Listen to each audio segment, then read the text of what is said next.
Hello everyone. आज हम लोग पढ़ेंगे भारत की राज्य व्यवस्था में संविधान के बारे में, यानी संविधान की प्रस्तावना।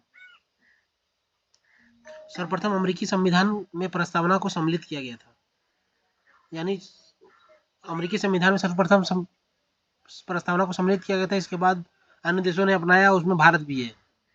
प्रस्तावना संविधान के परिचय अथवा भूमिका को कहते हैं। इसमें संविधान का सार होता है, इसको उद्देशिका भी कहते हैं, यानी संविधान का उद्देश्य क्या है। भारतीय संविधान की प्रस्तावना पंडित जवाहरलाल नेहरू द्वारा बनाए गए और पेश किए गए 13 दिसंबर 1946 को पेश किए गए एवं संविधान सभा द्वारा 22 जनवरी 1947 को अपनाए गए उद्देश्य प्रस्ताव पर आधारित है।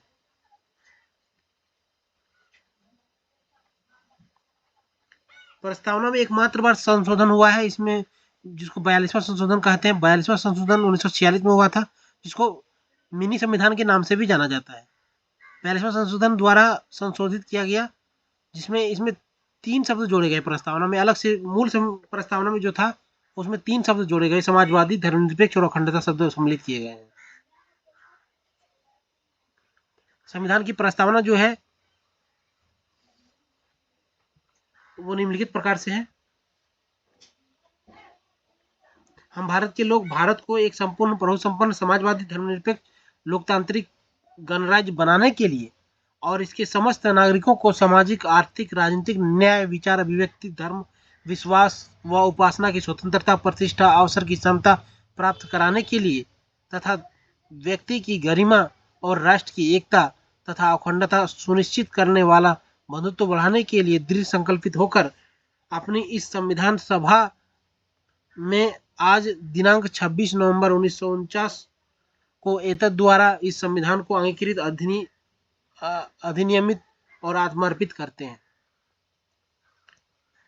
संविधान के एक भाग के रूप में प्रस्तावना। अभी यह विवाद है कि प्रस्तावना संविधान का भाग है या नहीं है। तो इस संबंध में बहुत सारे मामले हैं जो निम्नलिखित हैं।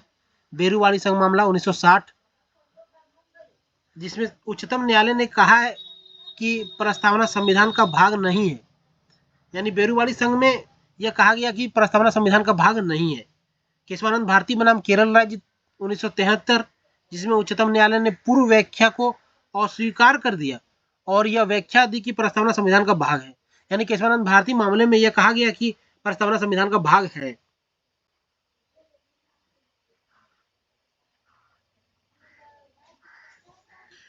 LIC ऑफ इंडिया मामला 1995, इसमें भी पुनः उच्चतम न्यायालय ने व्यवस्था दी कि प्रस्तावना संविधान का आंतरिक हिस्सा है।